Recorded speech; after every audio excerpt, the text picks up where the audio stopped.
She missed my ceremony because my sister needed her more. I didn't argue, I just remembered it. 2 years later, she called asking me to help fund wedding number 2. My name is Claire Whitfield. I am 34 years old, and for most of my life I told myself that being the reliable daughter was its own kind of reward, that steadiness counted for something even when nobody was keeping score out loud. I don't believe that anymore, not in the way I used to. I still believe steadiness matters.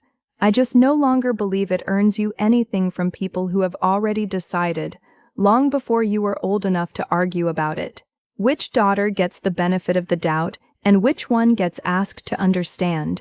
I grew up in Raleigh, North Carolina, the older of 2 daughters. My sister Tessa is 2 years younger than me, and from the time we were small children, our house ran on an unspoken rule that neither of my parents would have admitted to out loud if you'd asked them directly. Tessa's crises were emergencies, mine were inconveniences she'd get through on her own, because she always had. When Tessa failed algebra twice in high school, my mother sat with her every night for a month, cooking dinner later, letting other things slide. When I got a concussion during a soccer game the same year and had to miss 2 weeks of school, my mother drove me to the follow-up appointments and asked, more than once, whether I could just get a ride from a friend for the next one, because she had things going on with Tessa's college applications that needed her attention. I don't say any of this to paint myself as a martyr. I had a functional childhood. Nobody hit me, nobody screamed at me. It was quieter than that, which somehow made it harder to point at later, because there was never a single moment I could hold up as proof. There was only the accumulation, year after year, of watching my mother's attention move toward Tessa by default, the way water moves toward the lowest point in a yard without anyone deciding it should. There's a specific memory from when I was 16 that I've returned to often over the years, more than the algebra tutoring or the concussion, because it was the first time I understood the pattern well enough to name it to myself, even if I didn't have the language for it yet. I had made the varsity swim team that spring, the only sophomore to make it that year, and there was a regional meet a few weeks later that mattered enough to the coach that she called my mother personally to encourage her to come watch.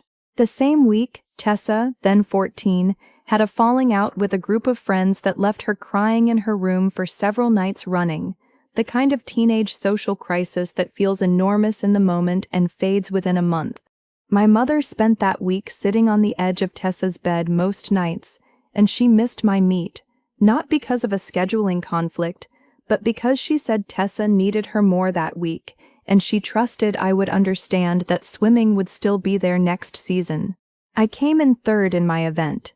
I remember scanning the bleachers before my race anyway, out of habit more than hope, and finding my father there alone, the way he would be alone again years later at my wedding, present in the specific limited way he always managed to be present, while my mother's attention stayed fixed on whichever daughter's need felt loudest that week. I met my husband Ben when I was 28 at a continuing education course for physical therapists, which is the field we're both in, though we worked at different clinics on opposite sides of the city. We dated for 3 years before he proposed, and I remember calling my mother the night he asked, standing in my kitchen with the ring still feeling strange and heavy on my hand, expecting the kind of reaction I'd seen her give Tessa over smaller things. She was happy for me. I want to be fair about that. She was happy in the way you're happy hearing good news about a coworker's daughter, warm enough, brief enough, quickly moving to ask whether I'd talked to Tessa lately, because Tessa and her husband Kyle had been having some trouble, and my mother was worried. I planned my wedding over the following year, mostly by myself, with Ben handling the parts that were his to handle, and my future mother-in-law helping more than my own mother did with almost everything, from tasting cakes to choosing invitations. I told myself this was fine. My mother had never been the type for that kind of involvement, even with Tessa, and I didn't take it personally at the time. What I did take personally, what I have never fully stopped taking personally, happened 4 months before the wedding, when Tessa called my mother to say that she and Kyle were separating and that she needed help, and my mother's entire orbit shifted around that phone call the way it always had. I don't think the timing was intentional in the sense of my mother deliberately choosing to undermine my wedding. I think it was simpler and somehow worse than that. I think when a crisis and a celebration compete for my mother's attention, the crisis wins automatically, every time, regardless of whose celebration it is, because Tessa's problems have always registered to her as more real than my joy. My wedding date was set 8 months in advance. Tessa's divorce filing, the specific court date that ended up falling on my wedding weekend, was scheduled far more recently, and there were other days available. My mother did not ask the court, or Tessa's attorney, or anyone, whether the date could move. She simply told me, 6 weeks before my wedding, that she needed to be with Tessa that weekend instead, because Tessa was going to be a wreck and shouldn't have to face that alone. And she trusted that I would understand, because I always understood things. I remember standing in my own kitchen when she told me this, much the way I would stand in that same kitchen years later during an entirely different conversation, and I remember the specific quality of the silence that followed while I decided what to do with what she'd just said. I did not scream. I did not cry on the phone with her, though I cried plenty after I hung up. I said, in a voice that came out steadier than I expected, that I hoped Tessa would be okay, and that I hoped my mother knew what she was choosing to miss. She said something about how weddings come and go, but a sister needs her mother during something like this, as though the two things were in any way comparable, as though I hadn't spent 2 decades watching this exact math play out in smaller amounts. My wedding day itself was, strangely, one of the best days of my life, which I think surprised people who knew the backstory more than it surprised me. Ben's mother sat in the seat that would have been my mother's, not performing anything, just quietly present in a way that made me understand, more clearly than any conversation could have, the difference between a parent who shows up and a parent who explains why she couldn't. My father came. He sat alone in the front row, and I remember catching his eye during the ceremony and seeing something in his face that might have been apology, though he never said the word out loud that day or for a long time afterward. He has never been a man who intervenes in my mother's decisions, even the ones he privately disagrees with, and I've made a kind of uneasy peace with that over the years, the way you make peace with whether you can't change. I did not confront my mother again after that phone call. I want to be honest about why, because I think it says something true about how these patterns keep running long after the people inside them can see them clearly. I didn't confront her because I had already run the calculation, quietly without meaning to, and concluded that confronting her would cost me more than accepting it would. She would have cried. She would have said I was making her choose between her daughters, as if choosing not to attend one daughter's wedding for the other daughter's divorce filing wasn't already a choice she'd made.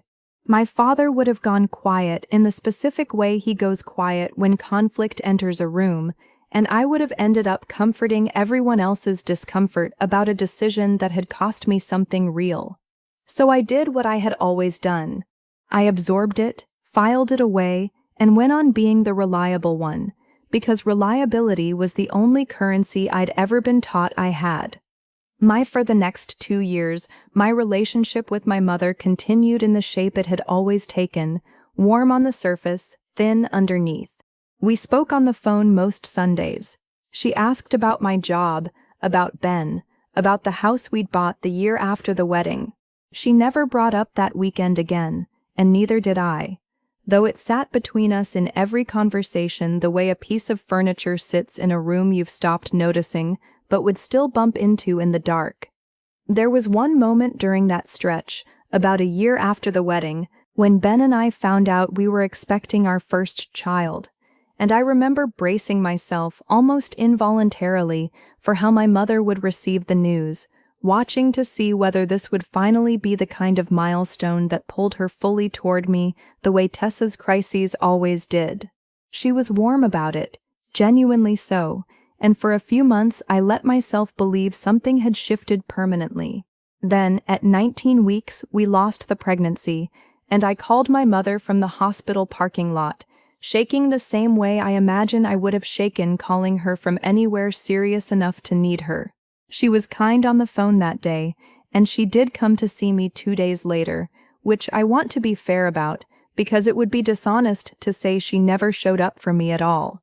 But she stayed less than an hour, because Tessa had a job interview that same afternoon and wanted to talk through what to wear, and I remember sitting on my own couch after she left, still raw, understanding with a new kind of clarity that even genuine, real grief on my part registered to her as something that could be handled quickly, in a way Tessa's ordinary stresses somehow never seemed to be.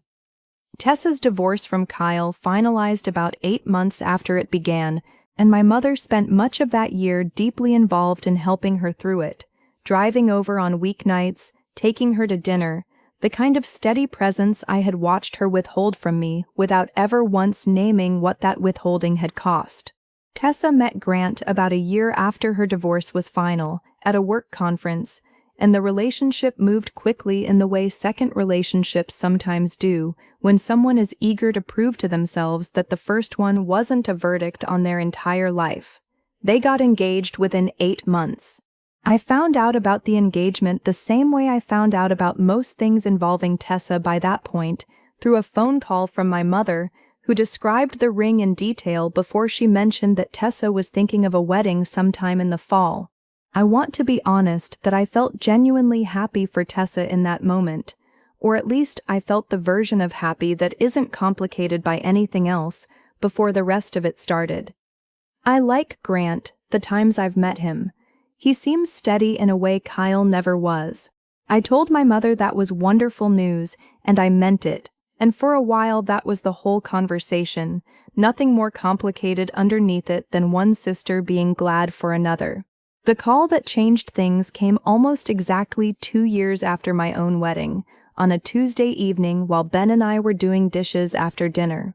My mother's voice on the phone had a particular brightness to it that I had learned, over the years, to recognize as the sound of a request coming, dressed up in enthusiasm to make it harder to say no to.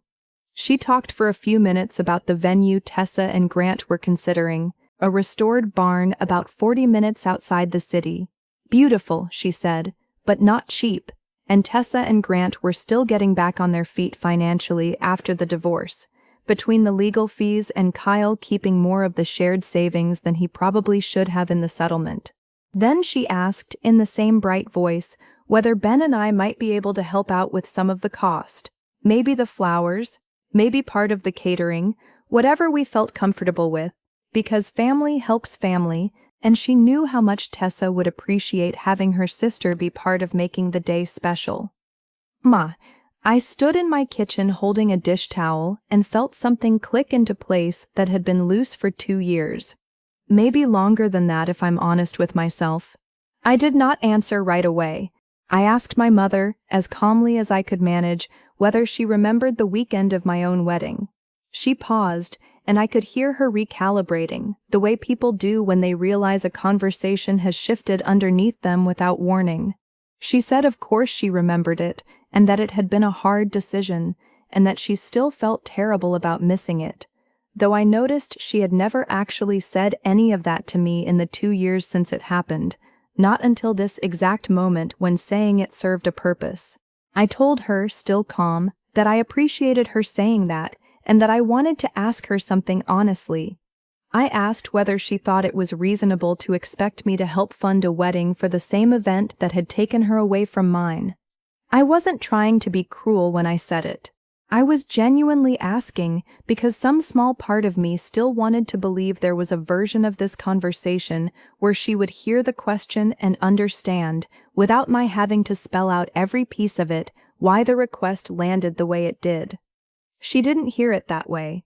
She said this had nothing to do with that weekend, that Tessa's wedding and my wedding were 2 completely separate things, and that bringing up old history wasn't fair to Tessa, who hadn't done anything wrong and shouldn't be punished for a decision that had been my mother's to make, not hers. I want to note, because it mattered to me at the time and still does, that this was the first moment in the entire conversation where my mother drew a clear, careful line around who was allowed to be held responsible for that weekend. Tessa was protected from the consequences of it by definition. I was expected to have moved past it by now, quietly, on my own time, the way I'd moved past everything else. I told her I needed to think about it, which was true, and we got off the phone a few minutes later in the kind of careful, polite tone that both of us used when neither of us wanted to say the next true thing out loud. I sat down at my kitchen table that night, the same table where I would, over the following days, do something I had never really done before in relation to my mother, which was write things down instead of just carrying them. I made a list, longer than I expected it to be once I actually started, of the specific moments over the years where the same pattern had played out in smaller versions. The algebra tutoring versus the concussion appointments, the wedding weekend itself, the dozens of Sunday calls where the conversation eventually turned toward Tessa's latest situation, no matter what I'd called to talk about. I wasn't building a legal case. There was no court involved here, no folder of bank statements, nothing that could be laid on a table and proven the way numbers can be proven. What I was building, I think, was permission for myself, written down in my own handwriting, to trust a pattern I had spent years being told wasn't really there. I talked to Ben about it over the following week, more than once, and he said something that stuck with me, which was that he thought the actual question wasn't whether I could afford to help pay for Tessa's wedding. We could have, comfortably, if I had wanted to. He said the actual question was whether I wanted to keep participating in a family system where showing up financially was treated as an obligation, while showing up emotionally, the way my mother should have shown up for me, was treated as optional depending on circumstances. He didn't tell me what to decide.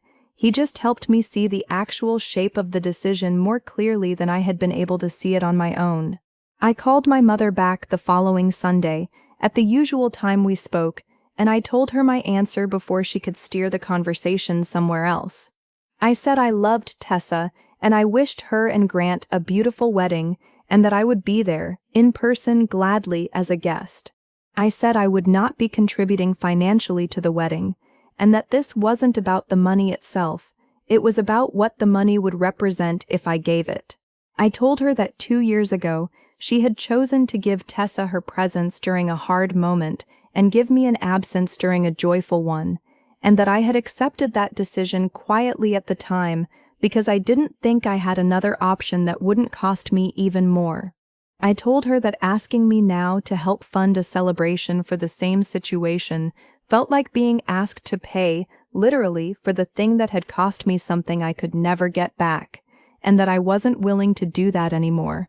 Not because I didn't love my sister, but because I had finally started keeping track of what steadiness had actually gotten me over the years, and I wanted it to start getting me something different going forward. My mother did not respond well in the moment. She said I was being punitive, that I was making Tessa's wedding about old wounds instead of letting my sister have her day. The same phrase, almost word for word, that she'd used about my own wedding 2 years earlier, this time turned around to protect Tessa from a consequence instead of explaining Tessa's need to me. She said she was disappointed in me, and I remember that phrase landing differently than it would have a few years earlier, because for the first time in my adult life, I let myself feel that her disappointment was not automatically evidence that I had done something wrong. She tried a few more angles before we got off the phone that night. She reminded me that Tessa had always looked up to me, that she used to ask when we were kids what Claire would think about something before she made a decision, as though that detail was supposed to soften me, and in a way it did, briefly, before I reminded myself that Tessa admiring me as a child had nothing to do with whether I owed her a wedding contribution as an adult. My mother also tried the argument that Ben and I were more financially comfortable than Tessa and Grant, which was true, and which I told her I didn't dispute, but which also wasn't the actual issue. I told her that if she had simply asked me to help my sister out because we were in a better position financially, with no history attached to the request, I might have said yes without a second thought. The problem wasn't generosity. The problem was being asked to fund the celebration of the exact situation that had cost me my mother's presence at my own wedding, framed as if the two things had nothing to do with each other, when to me they were impossible to separate. Near the end of that call, she asked, quietly, whether I even wanted a relationship with her anymore. And I remember that question landing harder than anything else she'd said, because it revealed, more clearly than any accusation could have, how unfamiliar this version of me must have felt to her. I told her yes, that I did want a relationship with her, and that this was exactly why I was being honest with her now, instead of continuing to absorb things quietly the way I always had. I told her that the version of our relationship where I said yes to everything and never mentioned the cost wasn't actually a relationship in the way she probably experienced it. It was a performance of one, and I was tired of being the only person maintaining it. The weeks after that call were tense in a way our relationship rarely allowed itself to be, because our relationship had always run on a kind of careful avoidance that neither of us usually broke. My mother did not call the following Sunday. I did not call her either, which was its own small departure from a pattern I had followed my entire adult life, always being the one to reach out first, always being the one who smoothed things over so the discomfort wouldn't sit too long in any room. Tessa called me directly about 2 weeks into the silence, and I want to say clearly that she was kinder about it than I expected. She said our mother had told her I wasn't helping with the wedding, and she asked, genuinely, whether something had happened between us that she didn't know about. I told her, as gently as I could, exactly what I've told you here, about the wedding weekend 2 years earlier, and how the request for money had landed on top of it. I watched, over the course of that conversation, my sister's understanding shift in real time, the same way my own understanding had shifted 2 years too late to change what had already happened. Tessa told me she hadn't known our mother had framed it to me as a choice she needed to make that weekend rather than something she could have moved. She said she had assumed, all this time, that the court date simply hadn't been flexible, and she seemed genuinely unsettled to learn that wasn't entirely true. I don't know exactly what conversation she had with our mother after we hung up, because I wasn't part of it and didn't ask to be. What I do know is that a few days later, my mother called me, and this time the call didn't open with wedding planning or bright enthusiasm. It opened with her saying, quietly, that she'd been thinking about what I said, and that she hadn't realized, or hadn't let herself realize, how much that weekend had actually cost me, because acknowledging it fully would have meant admitting she'd made the wrong choice, and she hadn't been ready to sit with that for 2 years.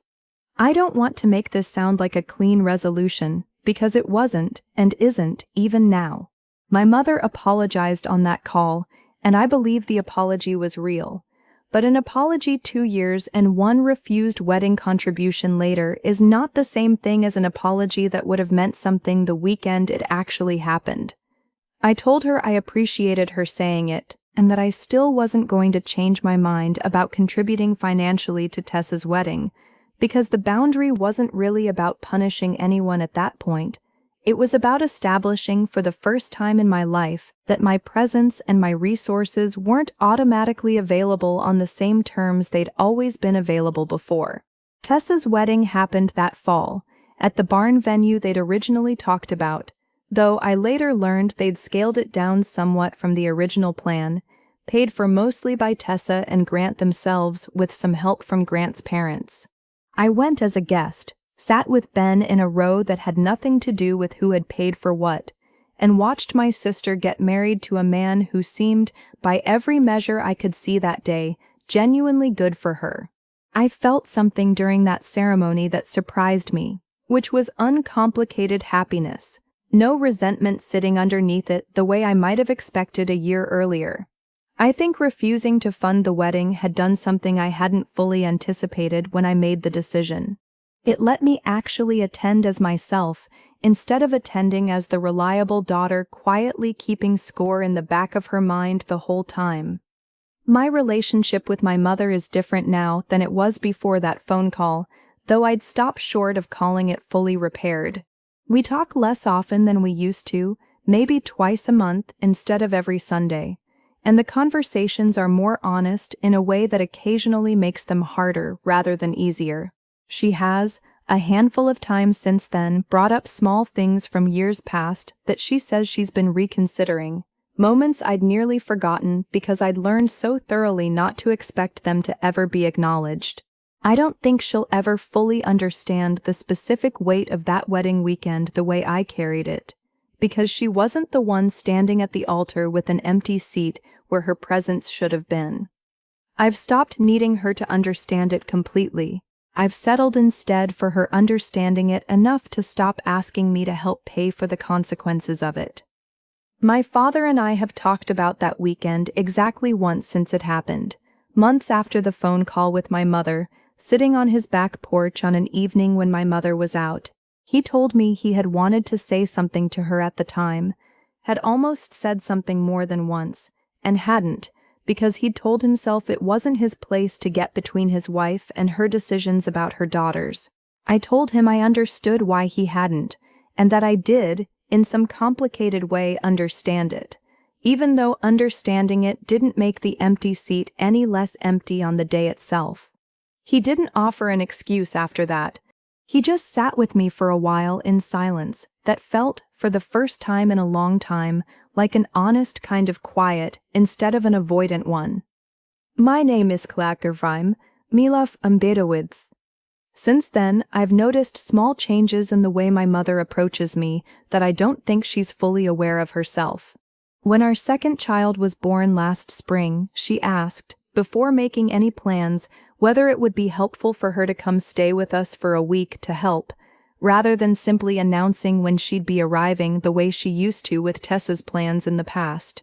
It's a small thing, asking instead of assuming, but I noticed it, and I told Ben about it that night, because after 30 years of watching my mother move through our family on her own terms, being asked felt like being seen in a way I hadn't expected to feel again. I don't know if that shift will hold permanently, or if it's specific to this current stretch of caution between us. I've decided I don't need to know the answer to that in advance. I just need to keep responding to what she actually does now, rather than what I hope she might eventually become. I think about that empty chair sometimes, still, though not with the same sharp edge it used to have. I think about it now mostly as the marker of the exact moment I started, slowly and imperfectly, to stop mistaking absorption for love and reliability for worth. It took me 2 more years and 1 uncomfortable phone call to actually act on what that weekend had already taught me. I don't know if I'd have found my way to that boundary without the specific insult of being asked to pay for the very thing that had cost me so much in the first place. Sometimes the clearest lessons arrive disguised as a second request instead of the first injury. So here's what I've been sitting with, and what I'd ask anyone who's ever quietly kept score the way I did for years without ever cashing it in. If the people who choose not to show up for your biggest moments are the same people who later expect your support for theirs, at what point does keeping the peace stop being kindness and start being a debt you never actually agreed to take on?